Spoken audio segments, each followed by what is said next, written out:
Être un bon traiteur, c'est être intransigeant sur la qualité. On ne fait du bon qu'avec le meilleur. C'est être impitoyable sur les recettes. Quand c'est bon, il n'y a rien à ajouter, rien à enlever. C'est être irréprochable sur le goût. Il faut prendre du plaisir pour en donner. Voilà, pour être un bon traiteur, il faut être intraitable. Parfaitement intraitable.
Night has descended on the Circuit Nevers de Magny Cours.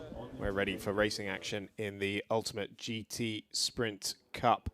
The first of 4 races for this weekend, each of them 25 minutes long. Cars already onto their formation lap. Let's run you through the grid. It'll be the SR&R Run Ferrari 488 Challenge Evo of Lyle Schofield, the 353 car that starts on pole position, having qualified nearly a second faster than Olivier Morahan's Kennel Racing Team run Chevrolet C7 Corvette GT3. Then it is the Fav family, David in the Lamborghini Huracan, and then Tanguy in the Lamborghini Huracan Super Trofeo, both of them coming from the CKCT Sport outfit. Third row of the grid is the first one, GT4 cars, Pierre Aru in the Herrera Racing Audi GT4, and then Jeremy Meria in the number 8 Switch Racing Porsche 17 Cayman GT4 Club Sport. Then it is Fondi Maurizio in the second of the SR&R run cars, Ferrari 488 Challenge Evo. Maxime Sontag in the driven midget Super T. And then no 9th car on the grid, so sadly Eric Debard's ex-Matrec Ford GT from Debard Automobiles by Racetivity suffered an issue in qualifying. I'm not 100% sure what the issue was, but it seems they are out for at least today's running. Hopefully, they will be able to get that car running for tomorrow. We're hugely looking forward to seeing the old Ford GT out for this weekend. You see the bits of gravel on the circuit still. The Kennel GT Endurance Cup just had a night practice session. Of course, they'll be running in the dark tomorrow for their qualifying session. So it is Lyle Schofield who starts on pole position, then Olivier Morahan, the Favs, Pierre Roux and Jeremy Muriel. And then Fondi Maurizio, Maxime Sontag at the back of the grid. No Eric Debard, as we mentioned. So it's Ferrari, Chevrolet, and then a pair of Lamborghinis, followed by Audi, Porsche, Ferrari, and Midget on this 8-car grid. 25 minutes of racing to come. As the cars now form the 2x2 formation. I must correct myself from qualifying earlier about Lyle Schofield. Born in Monaco and lives in France, actually, does the Irishman. International man of mystery is Lyle Schofield, and certainly was very rapid in qualifying. One of the young guns who switched over from single-seater competition over to GT racing an awful lot in Italy, in Italian GT. You get the first race of the weekend for Ultimate GT Sprint Cup underway as the cars make their way out of the chicane. We wait for the lights to be extinguished, and the green flag now being waved. And it is Lyle Schofield who holds the advantage, but the Corvette with superior straight line speed, able to go all the way around the outside of the Grand Curve. Very brave stuff from Olivier Morahan, the CEO of the Canol High Performance Lubricants brand, and he takes the whole shot into the first couple of corners. A lovely start in the Corvette. He's followed closely by Lyle Schofield and then David Fav in that CK CT Sports run Lamborghini Huracan, the GT3. Both the GT3 and the Super Trofeo model represented on this grid. Seems like the Super Trofeo struggled to get away, actually, because it's fallen down the order. In fact, I don't see it. Oh, no, there it is, just a bit of a gap between them. So, yeah, definitely it's still there. It's the fourth car in the picture. Let's see if Lyle Schofield can usurp Olivier Morahan.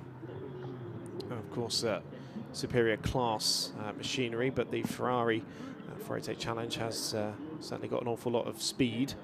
There is still an awful lot of gravel there on the exit of the 180-degree corner, that right-handed kink at turn 10. A lot of pace in the 488, maybe not quite as much as the 296 Challenge, which has since taken over from this car in Ferrari Challenge Europe competition, and indeed in America as well. But still a very rapid car.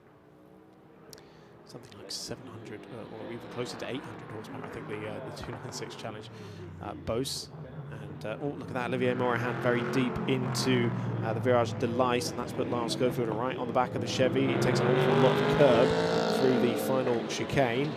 So does that give him the run? They're side by side on the start-finish straight, starting the second lap of the race, but not able to go down the inside of the Grand Curve. There was Lyle Schofield. See when he was braking for the Virage de l'Ice how hot the brakes were getting. You see that red disc, which is one of the beauties of racing at night. It's going to be a variety of different conditions that these guys get to race in this weekend. First of all, with the night conditions we have here, and the temperature has really dropped. We were talking earlier on about how pleasant the weather conditions were, rather unexpectedly, for Magny, especially at this time of year. Everyone's brought the jackets and the umbrellas, but no need for them this weekend. But here in the night conditions, it's certainly an awful lot cooler. Temperature has dropped rather significantly. But then for an afternoon race tomorrow, where I'm sure the temperature will be much, much hotter, and then a more of an evening race again later on as well. 8:30 p.m. is their final race of the day, so the temperature will probably be dropping throughout the course of the three races that these guys will have tomorrow. Of course, not all these drivers will be present, because 4 of these cars are being shared, including Lyle Schofield's, showing that car with Emilio Rocci.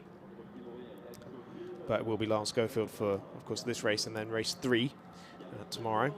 As he's already on the flash button there against Olivier Morahan.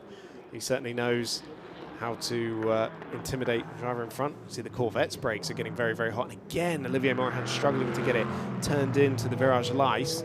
Schofield not quite able to do anything with it just yet, but again, he's got a very good run onto the start-finish straight here. Fastest in the middle sector is Lyle Schofield, so he's certainly got an awful lot of pace in hand. Less than 0.2 of a second between them when they went over the timing line there. And of course, he's got to be a little bit aware of David Fab as well in another of the GT3 cars. And that V10 Hurricane is certainly going to be a potential issue in some of the corners. So the GT3 cars should, in theory, be quicker through the corners.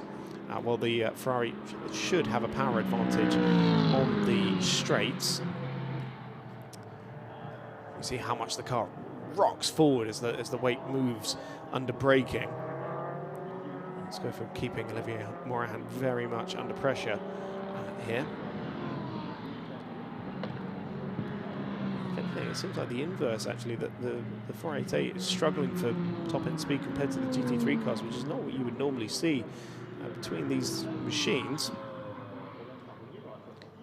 Look a little bit further back, that's Maxime Sontag, who's been reminded a couple of times to switch on the rear light on that car, which you can see is not illuminated, but should be in these night conditions. See, the brake lights are certainly working. Spit of blue flame out of the side exhaust as well as it comes down the gears, going towards the Nürburgring chicane. That's quite the sight. Fantastic platform for both amateur and professional racing is the midget platform. And that's Lyle Schofield into the lead now. So somewhere on that lap, while we were looking at Maxime Sontag, Lyle Schofield was able to find his way through on Olivier Morahan. And now the battle is on for the top UCS1 cars, various class of cars, the Ferrari 488 Challenge in the Ultimate Cavallino Tridente Cup class for Italian machinery. Actually specifically Ferrari machinery, I should say, because otherwise Lamborghini before into that class as well. But it's the two GT3 cars now duking it out for second position, with Olivier Morahan just holding the advantage, but David Fav trying to around him as they run very nearly side by side down the back straight. The Golf kink. You see Morahan defensive into the Adelaide hairpin, as he has been throughout this race, actually.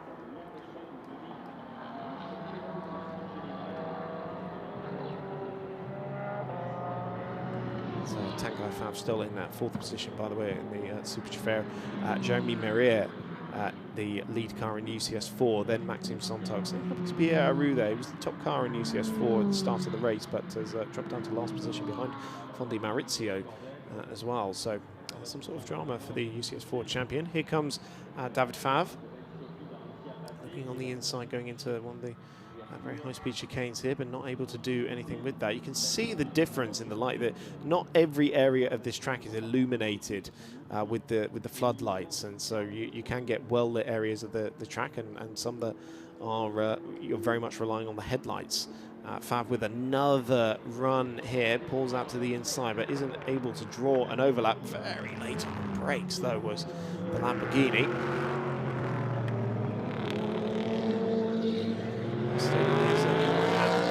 That's second position as they complete lap number 4. And Morahan doing well to hold on to this one.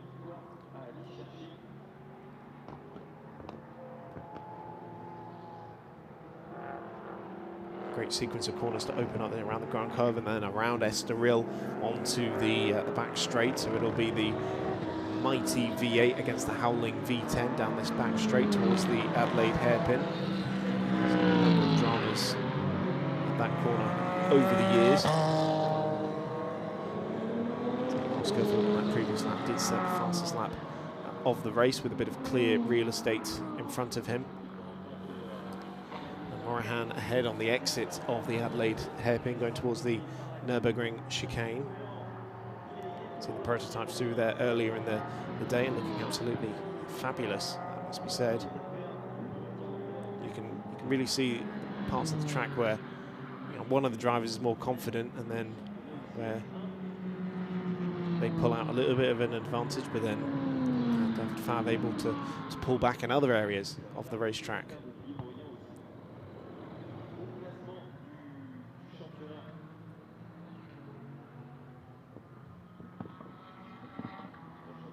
This is our lead GT4 car, Jeremy Merrier. French drift champion for the former French drifting and stunt squad. Battle for second place. Goes back into Virage de l'Ice, and this time it's Fav who's getting a little bit wide into the corner with Morahan very confident. There it's great. There's Lance Schofield, see how much gap he's been able to pull in. Just a couple of laps of clear air, 4.2 seconds to the good. So Morahan leads Fav into the Grand Curve once again.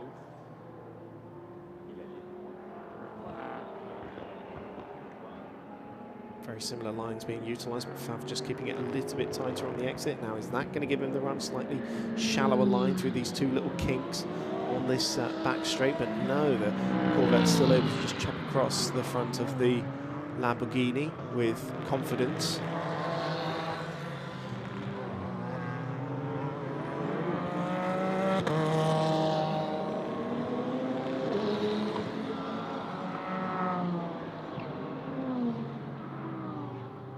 To the Nürburgring chicane they go again, and then pull it left into the 180-degree turn 9.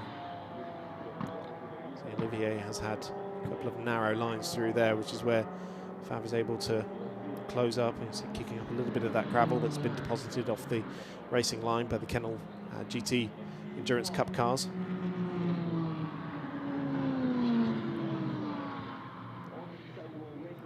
Olivier, been a big supporter of Ultimate Cup competition with the Kennel brand, supplying to not just the car racing championship, but also to the Ultimate Cup motos as well for the bike racing. And title sponsor of the GT Endurance Cup, as I mentioned.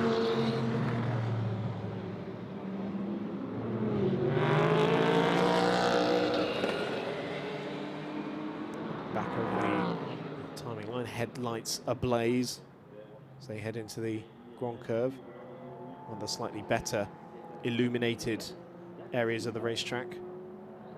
Claire and I were talking about that in qualifying. It's not quite Singapore or Abu Dhabi, but it's not quite Spa either.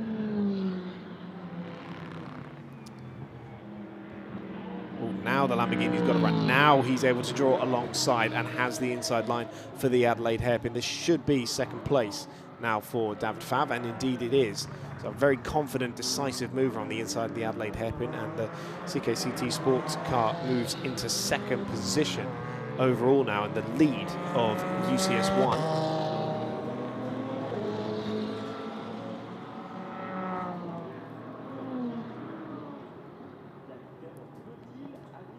The UCS1 category serving primarily GT3 cars, but we have had old GT1 and GT2 cars as well. In the occasions we've had the Vortex, the latest version of the Vortex, the 2.0 as well, and the Renault RS01 as well, which we've seen out in previous competitions, whereas UCS2 serves more towards Super Trofeo machinery or cars with equivalent performance, and then UCS4 for the GT4 and midget cars.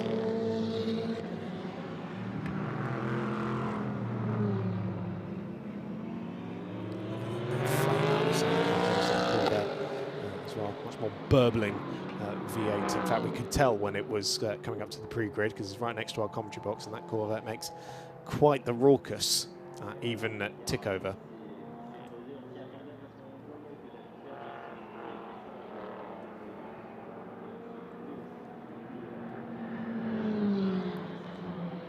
So this is that sister car from CKCT Sport, the Super Trofeo. Same car you'll find in Super Trofeo Europe and Asia and North America as well on the IMSA WeatherTech Sports Car Championship bill. And although the Huracan GT3 will be replaced by the Temerario, the twin-turbo V6 Temerario next year, the Super Trofeo platform will stick with the Huracan for another year of competition. Pierre Aru making his way back through the traffic, so he's past Fondi Maurizio and indeed his class rival Maxime Sontag as well, so moves up into 6th position overall, and now 2nd of the UCS4 cars. But Maxime's got some pace around the outside, right round the outside of Estoril. Oh, that is a lovely move there from Maxime Sontag. Brilliant stuff from the former Legends Cup racer. But look, the Audi coming back on the straight line as well. That V10 engine powering its way down the back straight, and Pierre Roux takes it back before they get into the Adelaide hairpin. So great dicing between two very different cars there, and two very different drivers, of course, as well. That is Fondi Maurizio, who's just usurped the midget as well. But Maxime Sontag really rather sticking it to cars that wouldn't normally see that car racing with, and great battling down there, sharing that car this weekend with Keanu Liotard, the sim racer and fellow Legends Cup racer, 17-year-old.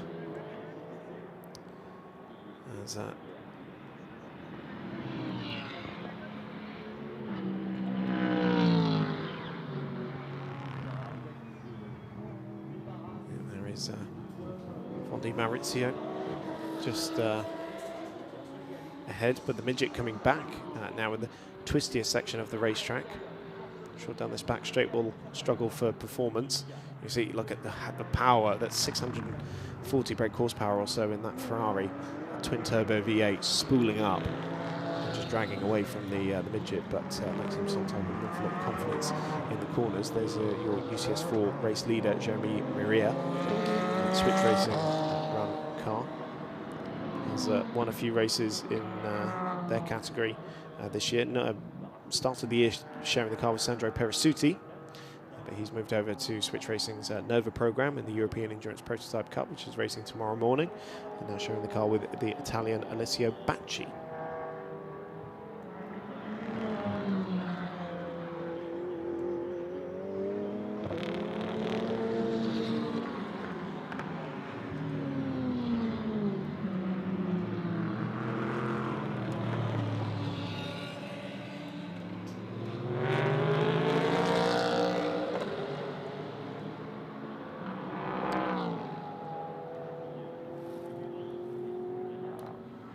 Fastest sectors being traded. Interesting to see. So David Favre fastest in the first sector and about 7 tenths quicker than Lars Schofield, but Schofield pulling about 9 tenths in the middle sector as well, and only about 4 tenths of a second difference in the final lap time there. It's at 43.9 for Schofield last time around, 44.3 for David Favre. Just put in his personal best in the race. The gap somewhat stabilising around 8 seconds now at the end of lap number 9. There's our race leader. Look at that front brake disc glowing.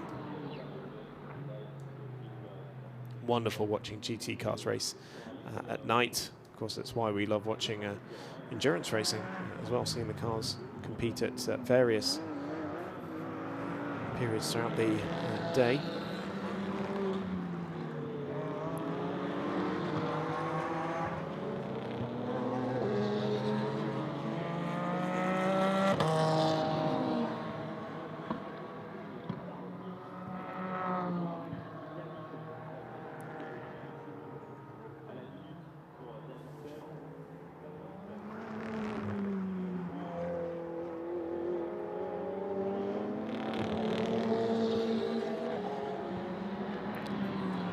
Putting in the fastest lap of the race last time around, 1:43.621. There he goes back into the long curve, and so the gap is stabilising. Well, he's pulled out 3 seconds now ahead of David Favre, and looking very strong for what should be a a 5th overall race victory this season. 2 scored in Mugello and 2 scored last time out in Aragon as well. Wasn't with us for the Portimao round, but back with us here in Magny, and hopefully with us again in Le Castellet as well for the final meeting of the season.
11 laps now completed by the leaders. We've got 5.5 minutes to go. 9.4 the gap between Lars Schofield and David Favre, who in turn is about 6.4 ahead of Olivier Morahan.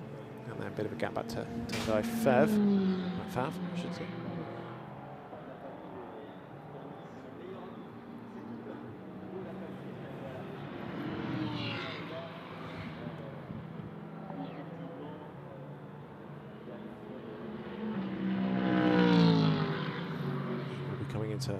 Lap traffic soon, I would have thought, all the race leader. So he comes up onto the back of Maxime Sontag, who is still behind Fondi Maurizio. He's 2.1 behind Pierre Aru.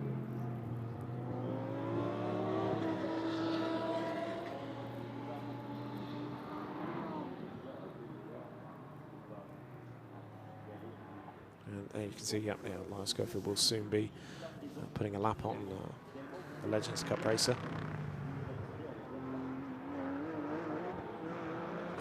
Front and rear brake discs glowing for the Audi. There's a bit of blue flame out the back as well. Reminds me of that great video from Le Mans this year, Porsche 963 down Mulsanne. It almost looked like it hit the afterburners, rear facing shot.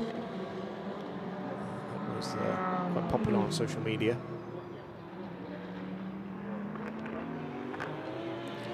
Completed by the race leader.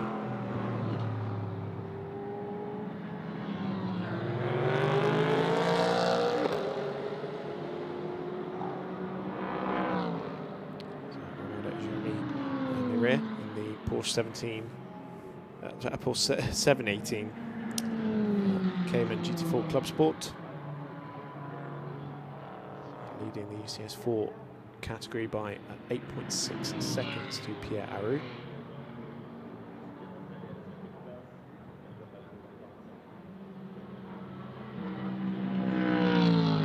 Back to the earlier GT4 cars, certainly the first one from Porsche was very much just the road car with a roll cage in the back of it, but now very much a thoroughbred race car. Fascinating to see the development of that GT4 platform across all the manufacturers, really, and the level of involvement and effort and investment that they've been putting into it.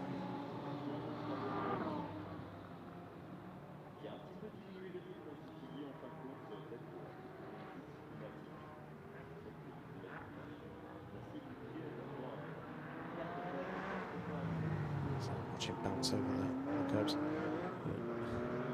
Took a decent amount on the left-hand side there.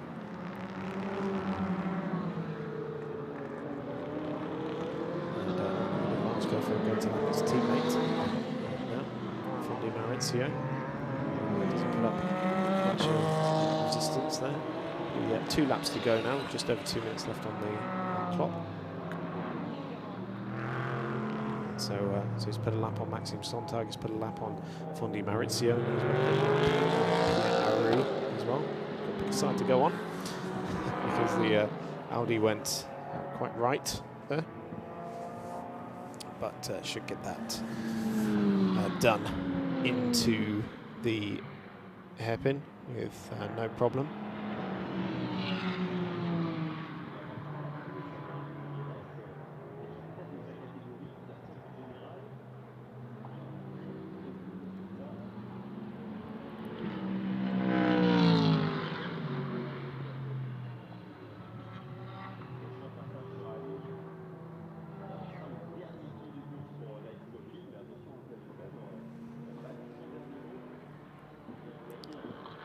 David Favre put in another personal best last time round. It's actually just gone fastest in the first sector, but still looking the outright pace to match Lars Schofield. The gap did come down on the previous lap, but that was more because Lars Schofield was mired. Well, I wouldn't say mired. It was held up lightly in the traffic, but the gap still above 8 seconds, 8.4. So it came down from just over 9. I think we saw it at its peak. I'll now be starting the final lap of the race, so he makes his way through the chicane for ultimate time. this is 14th lap, so it'll be a 15-lap race in these 25 minutes.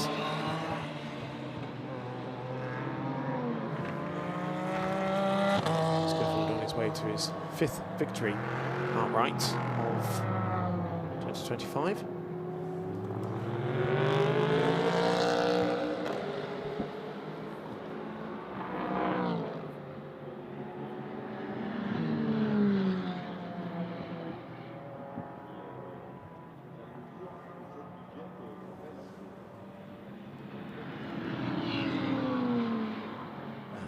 Shoot in our live chat room. Go Lyle, go. He certainly is going. Should be very happy with Lyle's result. And big fan of the Corvette as well. There is Brembo spins. Hopefully not spinning too much.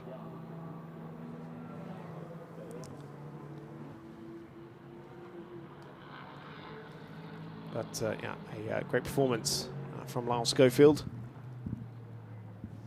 He's yeah, just making his way through the Imola chicane. The 4 corners to go to Chateau d'Eau.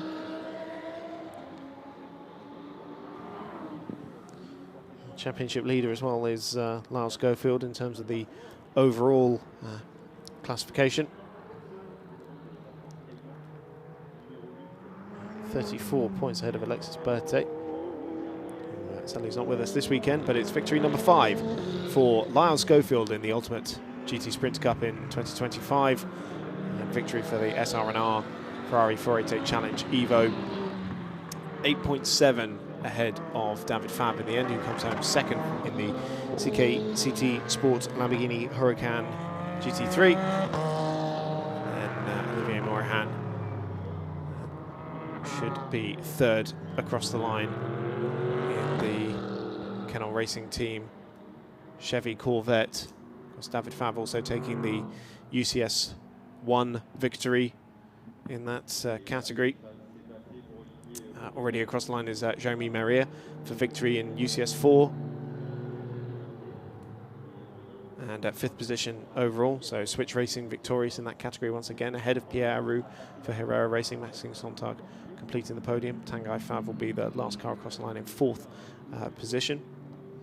Kenneth Himshoot also very happy that Lyle has won in the live chat room as well. And Lyle does it again. Well done, buddy, he says. Clearly a family affair going on there.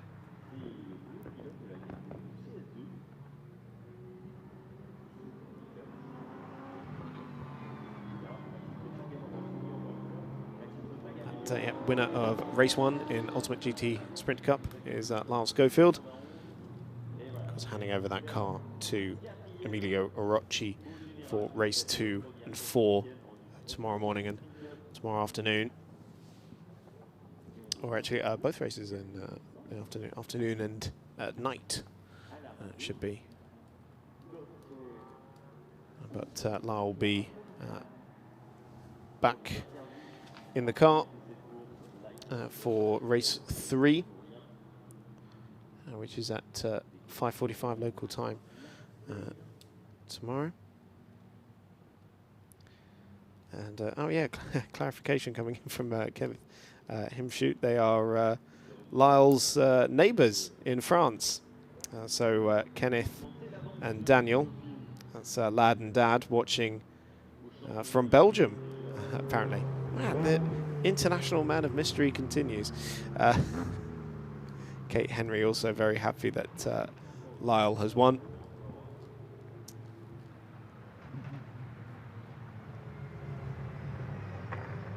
And yeah, victory number 5 for Lyle Schofield.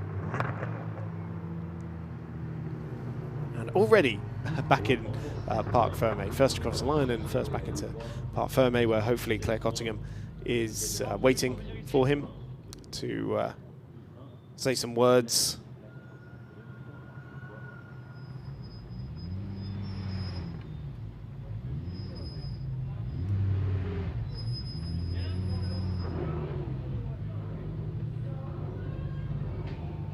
course, Kate in the chat is Lyle's mum. Apologies, Kate. It's forgotten your full name there.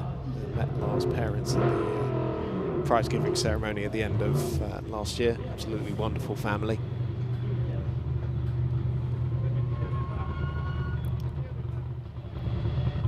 There is Olivier Morahan in the third position.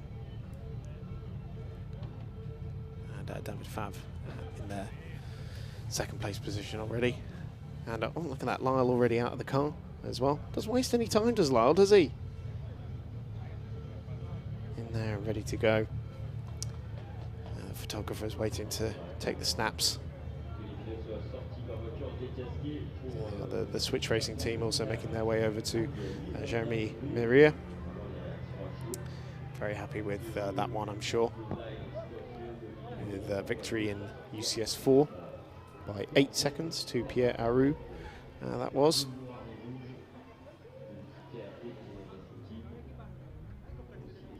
And there I can see Claire Cottingham marching her way over to Lyle. Yep, don't scratch the bodywork, but interrupting the debrief with the team. There'll be plenty of time for that. And let's see if we can hear from Lyle. Well, yes, another win, Lyle. Incredible. A bit more competition out there, I feel. Yeah, compared to Spain, it was a bit more competition, especially on the start. The GT3s have a bit more of a top-end advantage compared to Ferrari, so yeah, fun to have a little fight.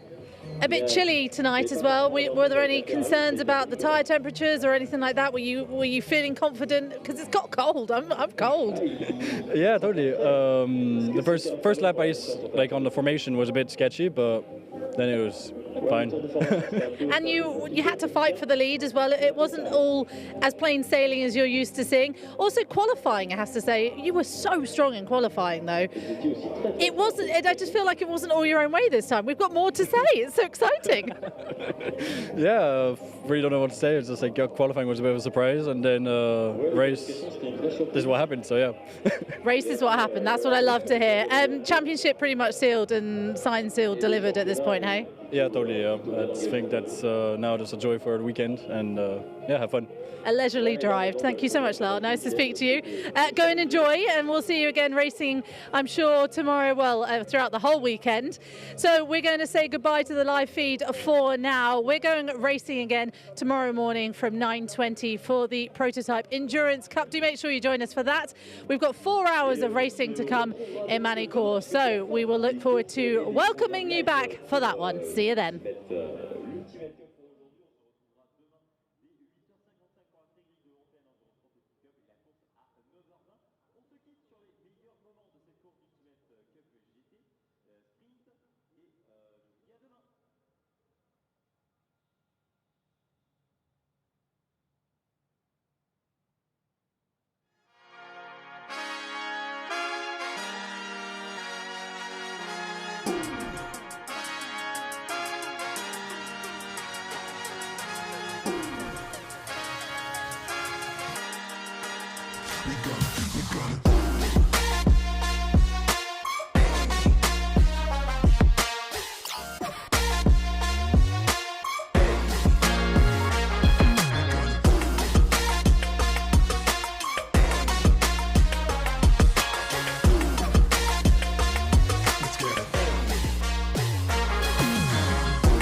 we gonna